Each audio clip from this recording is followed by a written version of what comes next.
জয়পুরহাটের আক্কেলপুর উপজেলার কেশবপুর গ্রামের গৃহিণী নাসরিন বেগম। সংসারের অসচ্ছলতার কারণে দারিদ্রতা যেন পিছু ছাড়ে না কখনো। বাড়িতে দু একটি হাঁস লালন পালন করলেও রোগবালাইয়ের কারণে লোকসান গুনতে হতো সবসময়।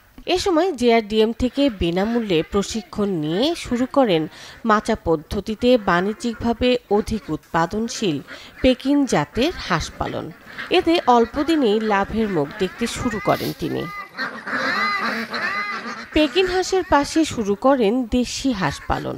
এরপর আর পেছনে তাকাতে হয়নি তাকে।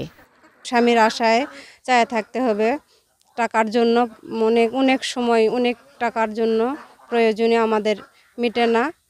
আমি তখন জেআরডিএমের প্রশিক্ষণ থেকে কিছু পেকিং হাঁস নিলাম। আমাকে অনেক সহযোগিতা করেছে। হাঁসের জন্য ঘর করার জন্য আমাকে টাকা দিছে, খাবার দিছে। আমি এখন ভালো আয় করছি পেকিং হাঁসে। এর পাশাপাশি আমার আর একটি দেশি হাঁসের খামার আছে। এখন মাচায় অল্প সময়ে পেকিং জাতের হাঁস পালন করে ভাগ্য বদলিয়েছে অনেকের। আমার চাচা এবং চাচি হাঁসের খামার করছে, খুব ভালো। এখান থেকে খুব ভালো ফলাফল আমরা দেখতে পাচ্ছি। আমরাও দেখতে আসি, খুব সুন্দর। আমরাও চেষ্টা করতেছি, ওনার কাছ থেকে সাজেশন নিয়ে আমরাও সেট করার চিন্তা করতেছি। পেকিং হাঁস এই জায়গায় আমার নাসরিন চাষ করতেছে। অল্প দিনে 4-5 কেজি ওজন হচ্ছে। আমাদের গ্রামের নাসরিন যেভাবে এই পেকিং হাঁস উৎপাদন করতেছে, এভাবে আমরা করবো, একটু উদ্যোগ নিব। হাঁস পালন করেছে, হচ্ছে ট্রেনিং করেছি, খাদ্য দিছে, হাঁস দিছে। এরা পালে আমরা খুব লাভ হয়েছে, বিক্রি করেছি, খাইছি, আরও বিক্রি করবো, আছে আরও ডিম পাড়াবো, বাচ্চা তুলবো। পিকেএসএফ এর আর্থিক ও কারিগরি সহযোগিতায় জেআরডিএমের বাস্তবায়নে অসহায় ও দরিদ্র নারীদের স্বাবলম্বী করতে কাজ করছে।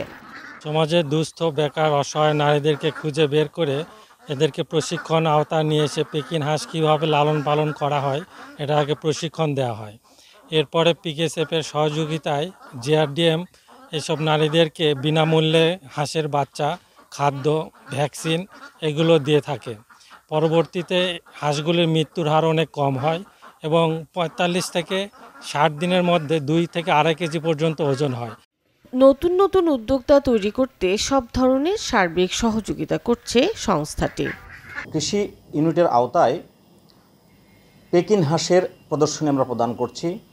এই পেকিং হাঁসের বৈশিষ্ট্য হলো, সাধারণ হাঁস সাধারণত 1 বছর বা 1.5 বছর সর্বোচ্চ 1500 গ্রাম পর্যন্ত হইতে পারে, কিন্তু পেকিং হাঁস 2.5 থেকে 3 কেজি পর্যন্ত হয়ে থাকে। ফলে মাংসের জন্য এই হাঁসটা খুবই প্রয়োজনীয় একটা আমিষ। এই এলাকার অনেক অসহায় নারীদেরকে আমরা প্রশিক্ষণের মাধ্যমে বিনামূল্যে আমরা পেকিং হাঁসের প্রদর্শন প্রদান করছি, যাতে এই এলাকার নারীগণ সমৃদ্ধি লাভ করতে পারে এবং আর্থিকভাবে লাভবান হতে পারে। পেকিং জাতের হাঁস পালনে একদিকে যেমন স্বাবলম্বী হবেন খামারি, অন্যদিকে উৎপাদনও বাড়বে। Desk report, channel 24।